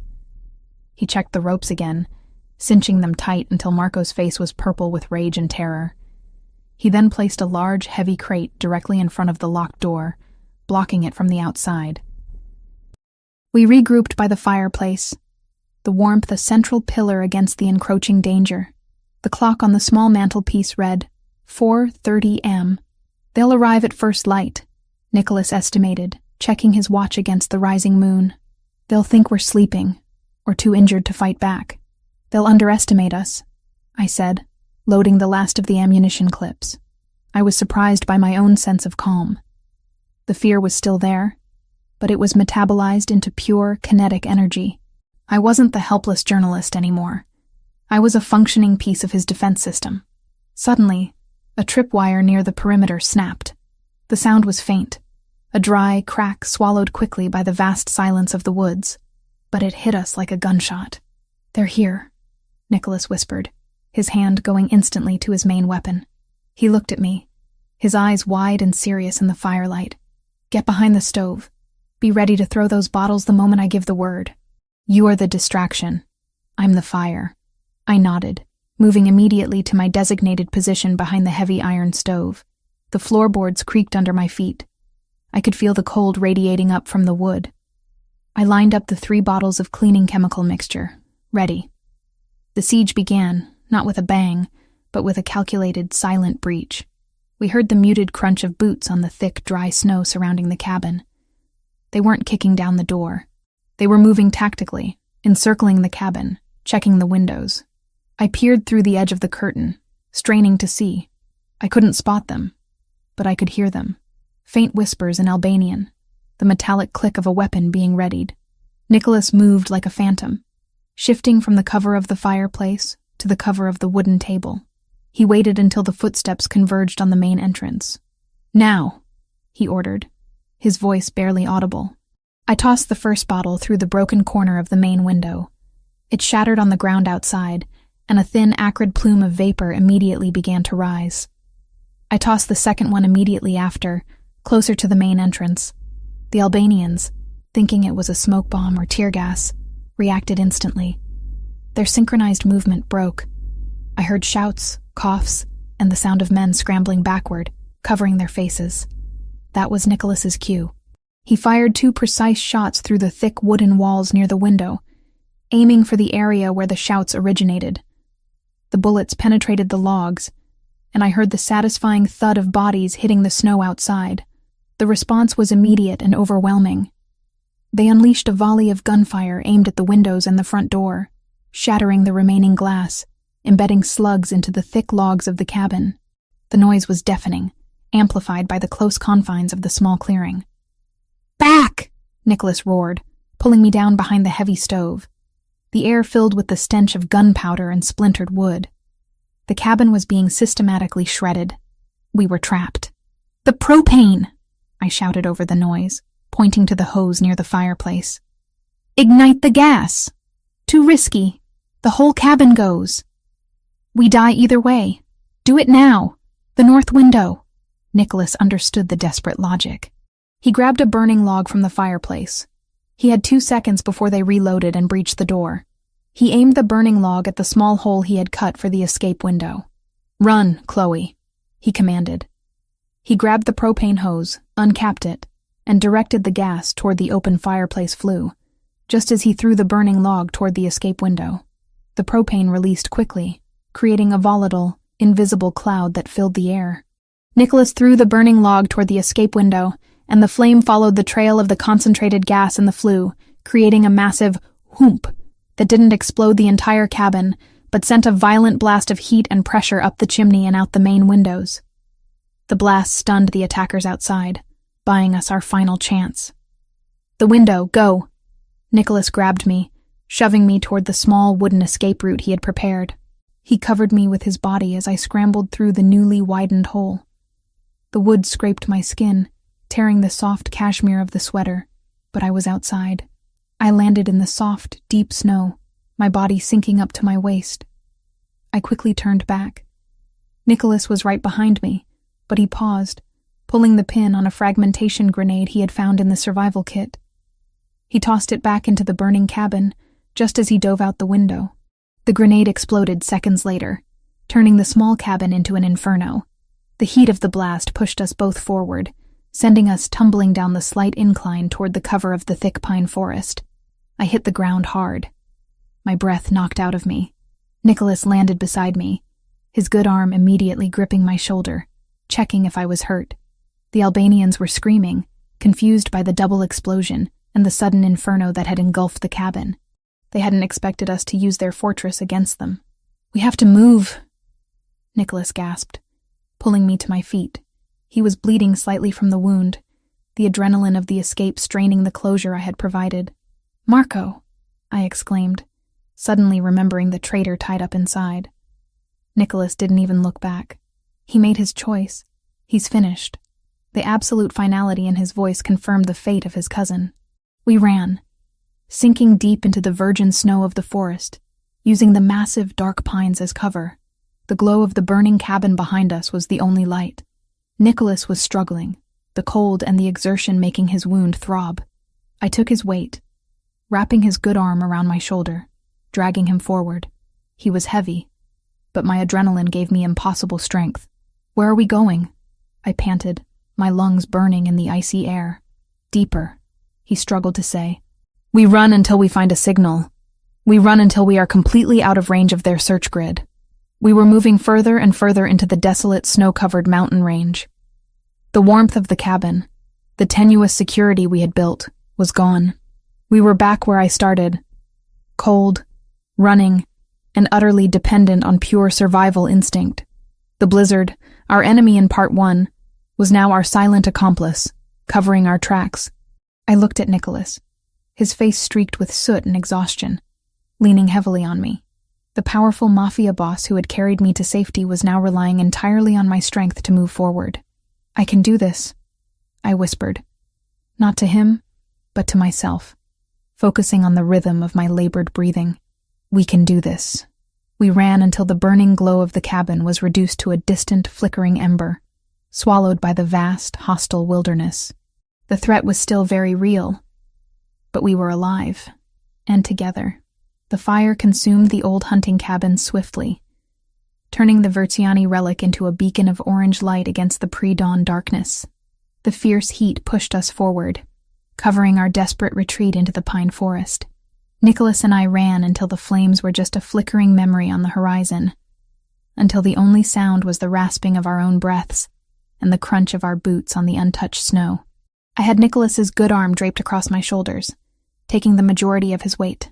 His wound, patched crudely with adhesive, was protesting the exertion, but he didn't complain. His silence was not weakness. It was focus. My own lungs burned with the icy air, but the primal need to survive lent me a fierce, unnatural strength. The fear of freezing, which had driven me into his car in Part 1, was now channeled into pulling us both to safety.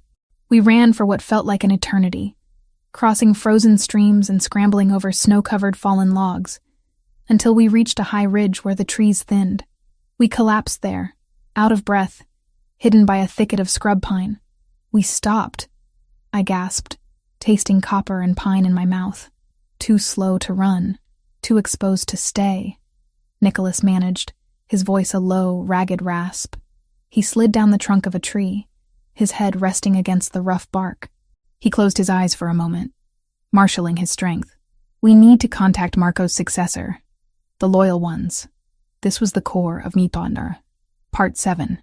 The turning point where the immediate physical threat was replaced by the strategic threat, and the alliance had to be formalized. My hand immediately went to the pocket where I'd concealed the small USB drive. "We need to use a channel they won't expect. Marco knew your security protocols. Any encrypted line or satellite phone you left behind in the city is already compromised, or will be watched by the Albanians." "I agree," Nicholas said, opening his eyes. They were dark, intense, and utterly resolute. "We need an analog approach, a signal that only the loyal will recognize." We discussed the capos who remained loyal, Thomas DeLuca in Philadelphia and Joseph Santoro in Boston. Nicholas, with his precise knowledge of his organization, dismissed the younger capos as too prone to panic, and the older ones as too slow to react. DeLuca was the key. Pragmatic, loyal, and ruthless enough to act without explicit authorization. DeLuca won't come just because I call, Nicholas explained, shaking his head. He needs proof. He needs to see Marco's betrayal with his own eyes, and he needs to know that the information came from a source I trust implicitly. Then we bring Marco to him, I stated. Nicholas looked at me. Marco is dead, Chloe. He was in the cabin when it exploded. The Albanians will assume that, I said, a cruel, pragmatic grin touching my lips. But we didn't see the body. The fire will have destroyed the evidence. We tell DeLuca that Marco is alive and that we have him. It's the only thing that will mobilize his fear and his loyalty. Nicholas studied me, impressed by the quick tactical thinking. You're thinking like a strategist, not a journalist. I'm thinking like someone who doesn't want to get caught, I corrected him. We need to find a way to the nearest town. I can use a payphone or a public internet cafe to send a coded message. No traceable comms. We waited for the first faint streaks of purple and gray to appear on the eastern horizon. The blizzard was over, leaving behind a world encased in thick, blinding snow. The cold was still punishing, but the immediate threat of a pursuing team was gone, their efforts hampered by the same white silence that protected us. We continued our exhausting trek for another hour until we hit a seldom-used logging trail. The trail led, thankfully, downhill. It was on this trail that we saw the first sign of civilization, a dilapidated, abandoned pickup truck half buried in a snowdrift. Nicholas used a large rock to smash the lock on the passenger door. Inside, tucked away beneath the seat, was an old battery-powered CB radio, its antenna snapped off, but the unit itself salvageable. Working quickly, Nicholas used a spare wire from the radio to create a crude, impromptu antenna, rigging the device to the truck's battery. The power flickered to life. I can't talk long, Nicholas said, turning the dial. The Albanians might be monitoring these frequencies for chatter. I need a single word, a code that only DeLuca will understand. He finally found a static-laced frequency. He keyed the mic, his voice raspy but commanding. This is Verziani. The Eagle has landed. I have the package. Rendezvous point Echo, immediately. The Hawk is dead. Repeat, the Hawk is dead. He spoke only those words. The Eagle was Nicholas himself. The Hawk was the family's code word for the Consigliere's authority, the traitor's position. He gave a coded geographical coordinate, Echo, that only Thomas DeLuca would know from decades of contingency planning. He didn't mention Marco's name. He slammed the CB radio down, pulling the wires loose and smashing the unit. That's done. Now we wait. We waited for 3 tense hours, hidden in the brush, watching the logging trail. The sun finally broke through the clouds, bathing the frozen landscape in blinding white light. Nicholas was growing restless, his wound occasionally seeping blood onto his exposed chest. Finally, we heard it, the low, powerful rumble of heavy machinery approaching the trail. Not one vehicle, but 3. Nicholas grabbed his weapon, pulling me down low into the snow. This is it, Chloe. If it's not DeLuca, they'll kill us both. The convoy stopped. 3 black, heavily armored SUVs, identical to Nicholas's, emerged from the tree line. The doors opened simultaneously. It was Thomas DeLuca, tall, imposing, and his face a mask of shock and fierce relief. He was surrounded by his own loyal men. "Nicholas!" DeLuca shouted, rushing toward us, ignoring the snow. Nicholas rose slowly, leaning heavily on the tree trunk. The sight he presented, bloody, exhausted, leaning on a homeless woman in a cranberry sweater, was a shocking contrast to the impeccable boss DeLuca expected. "Thomas?" Nicholas acknowledged, his voice strained. "The Hawk is dead, but I have the package." DeLuca's eyes immediately went to me, then back to Nicholas. "Who is she?" "This is Chloe," Nicholas said, stepping slightly in front of me, a protective gesture that was as instinctive as it was fierce. "She found the snake. She saved the summit. She is Versiani intelligence now." DeLuca's confusion was evident, but his loyalty was absolute. "We're compromised here. The Albanians are mobilizing. We need to go back to Boston.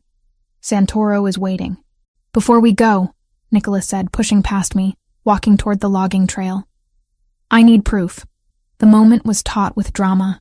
Nicholas walked to a spot on the trail and used his boot to kick snow away from a large, flat rock. Beneath the rock, he had placed the small USB drive I had given Daniel in Part 4, which Daniel had returned to Nicholas upon meeting him at the summit.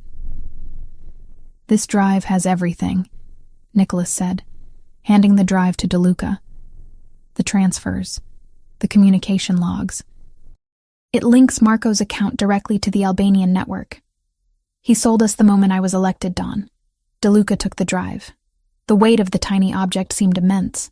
He looked from the drive to the massive plume of smoke still rising in the distance where the cabin had burned, then back to the exhaustion and blood on Nicholas's face. "My God, Nicholas," DeLuca muttered, shaking his head. "He was family. He was a traitor," Nicholas stated, the wound in his shoulder forgotten. "Now, we bring the matter to the capos. I want a meeting, tonight. The Albanians think I'm dead, and they think Marco is their informant. We use this lull in the war." DeLuca nodded, his face hardening with cold resolve. He looked at me again, this time with a glint of respect. "She risks everything for the truth. Nicholas, you found yourself a warrior. She belongs to me," Nicholas stated, the possessiveness returning, stark and non-negotiable, despite the circumstances. He walked back to me, taking my hand and pulling me toward the lead SUV. I didn't flinch from the possessiveness.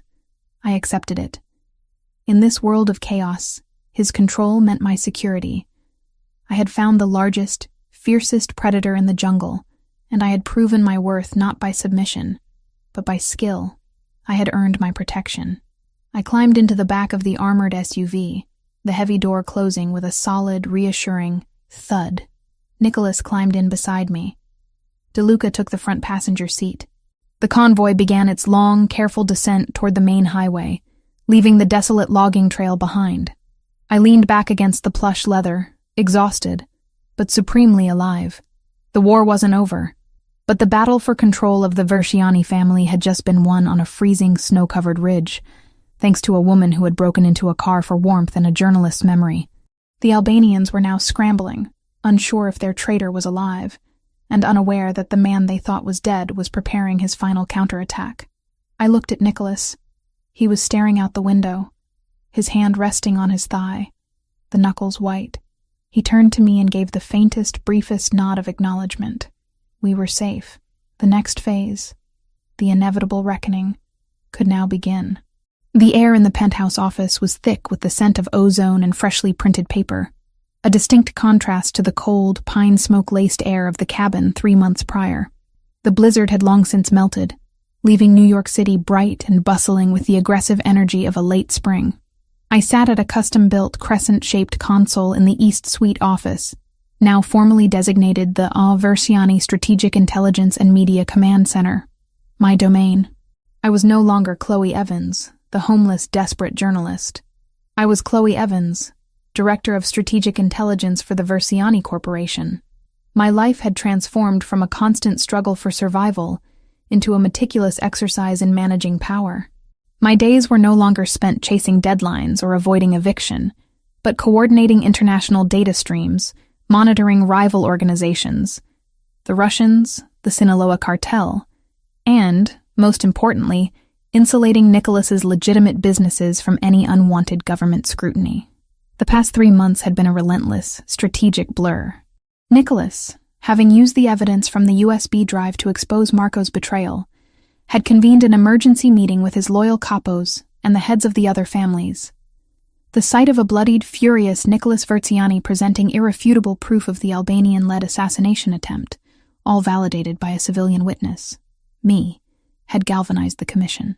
Marco had been dealt with swiftly and brutally, his fate sealed by the fire in the cabin and the unanimous vote of the organization. The threat had receded, but the cost had been immense.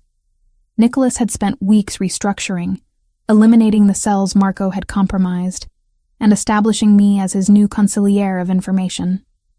I wore an impeccably tailored light gray silk suit today, functional and professional, a world away from the cranberry sweater.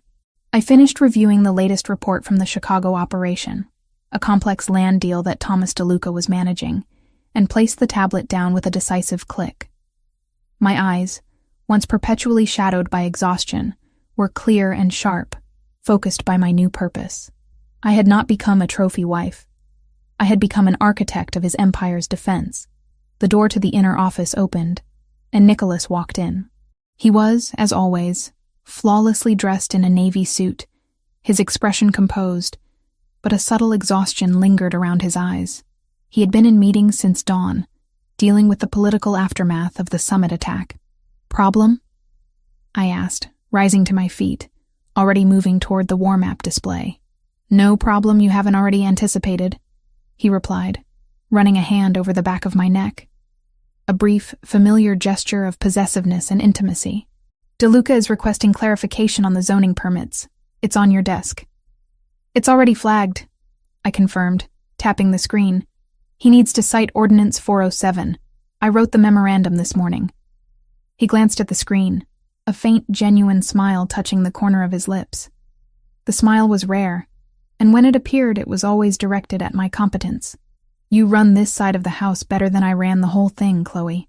"I am motivated," I replied simply. "Self-preservation is a powerful incentive." "Is it still only self-preservation?" he murmured, leaning closer. The air around him always held the scent of expensive fabric and control.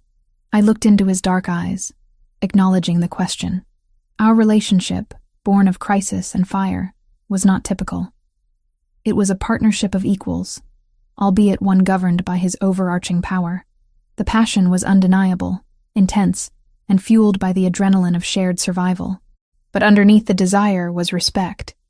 He valued my mind, not my compliance. "It is survival of what we built," I conceded. "The Versiani Corporation is now my life's work. Protecting it protects me. That sounds like synergy." He laughed, a low, resonant sound. "Synergy, spoken like a true executive." He stepped back, gesturing to the door. "Cancel the afternoon analysis. You're done for the day." "I have 2 more reports." "I said you're done," he reiterated, his tone shifting from partner to Don, a subtle reminder of the final hierarchy. "I need you to come with me. Now." He didn't wait for an answer, turning toward the elevator. I quickly grabbed my coat and followed. Arguing with Nicholas Versiani when he used that tone was counterproductive. Acquiescence, when timed correctly, bought greater leverage later. We descended into the sub-basement where his primary fleet was kept. The air was cool, smelling of gasoline and polished metal. The sight of the immaculate garage no longer brought the terror it had 3 months ago. Now, it felt like the armored heart of my home. Nicholas stopped, not at his usual customized sedan, but in front of a previously empty parking bay. In the center of the bay sat the matte black SUV. The original one. My breath hitched. The car where I had broken in, where I had passed out from the cold, where the whole insane journey had begun. It looked different. The deep-tinted windows were new, the exterior polished to a mirror shine, the wheels gleaming. Every trace of the blizzard, the salt, and the fear was gone. "I had it completely stripped and rebuilt," Nicholas explained, walking slowly around the vehicle, his hand resting on the hood. "New armor, new engine, triple reinforced glass. It's the safest car in the fleet." He walked to the back door, the door I had shimmed to get inside. He opened it and gestured for me to look inside. The interior was magnificent. The leather was new, soft, buttery Italian hide. But on the floorboard of the back seat, the exact spot where I had curled up, frozen and terrified, the carpet was different. It was a patch of thick, expensive black sheepskin, placed there like a deliberate installation. "I found the shim you dropped," he said, pulling a small silver object from his pocket. It wasn't the broken piece of metal I had used, but a custom-made, perfectly engineered platinum tool, engraved with my initials, C.E. I had the original melted down. "You don't break in anymore, Chloe. You belong here." He turned to face me. The garage lights glinted off the dark surface of the vehicle. This was the moment, the final resolution. "I wanted to bring you back to where we started," he said, his voice dropping to that low, dangerous register that commanded attention. 3 months ago, you climbed into my car out of desperation. You were starving, freezing, and running from a betrayal I was blind to. You brought fire into my cold, controlled life. You saved me from the trap, not with a gun, but with your mind. And your audacity. He reached into the inner breast pocket of his suit jacket. My heart started to hammer, a frantic, anxious rhythm I hadn't felt since the night of the summit. He pulled out a small black velvet box. He didn't kneel. He stood tall, dominating the space, making it clear this was an offering between equals in power, not a romantic plea. He opened the box. Resting on the velvet was a ring. Not a massive, ostentatious diamond, but a single central emerald-cut diamond, flanked by 2 square-cut sapphires, set in a thick platinum band. It was elegant, powerful, and utterly unique. "This is not payment for services rendered," he stated, his eyes fixed on mine, searching for any sign of rejection or doubt. "I don't pay for competence. I partner with it. This is a merger, Chloe, a final contract. You are the brains, the strategy, the security. You are the fire that keeps this empire from freezing." He took the ring out of the box. "I need my capos to know that your voice is my voice. I need the Albanians to know that the girl who saved me is now the woman who controls my resources." He reached for my hand. His skin was warm, his grip firm. "I am offering you the fortress, not a cage. I am offering you the power to rebuild your life. Not by running, but by reigning. You came to me in the blizzard for warmth. Now, I am asking you to be the warmth. Be my wife, Chloe. Be my shield. Be my queen." I looked at the ring. It wasn't jewelry. It was a title. It was the acknowledgement of the power I had fought for and earned through blood and wit. I looked at Nicholas. He offered a life of constant danger, but also a life of complete, absolute security and meaning. I didn't ask why me, or what about the danger. I had asked those questions 3 months ago. The answers were written in the logs I had decrypted and the lives we had saved. "You risked everything on a journalist who was sleeping on the floor of your car," I stated, a small, genuine smile finally breaking through my composure. "That was your biggest risk, Nicholas, and it paid off." I held out my hand, not in hesitation, but in acceptance. "I accept the terms of the merger, Nicholas. But know this, I am not just your partner. I am your strategic asset. If you ever try to sideline me, I will burn down the whole empire and start my own." A fierce, relieved grin finally broke across his face, a rare display of pure, unadulterated triumph. "I wouldn't have it any other way, Regina." He slipped the platinum band onto my finger. It fit perfectly, heavy and solid. A tangible weight of my new life. He pulled me against him, his arms closing around my waist, his mouth finding mine in a kiss that was not soft or romantic, but demanding, possessive, and exhilaratingly real. It was a kiss that sealed the contract, a promise of shared danger and shared victory. When he finally pulled back, he rested his forehead against mine, his dark eyes looking down at me with an intensity that promised devotion and dominance in equal measure. "We go to Boston tonight," he murmured. "Thomas DeLuca has arranged a ceremony. The family needs to see us. They need to see their new queen." I looked around the garage, at the original SUV, the starting point of my impossible journey. From a freezing girl desperate for survival to the woman standing in the center of the Verziani Empire. "You brought me home," I acknowledged, wrapping my arms around his neck, finally allowing myself to sink into the absolute safety his body provided. "I found you," he corrected me, his voice a low, final assurance. "In the middle of a blizzard, on the floor of my car, I found the only thing in this world that could ever truly protect me." He scooped me up into his arms, just as he had done on the night he found me. But this time, the gesture was pure pride, not triage. He carried me toward a different, waiting armored car, ready to take me to our future. The snow had melted, but the fire we started was burning hotter than ever. The end.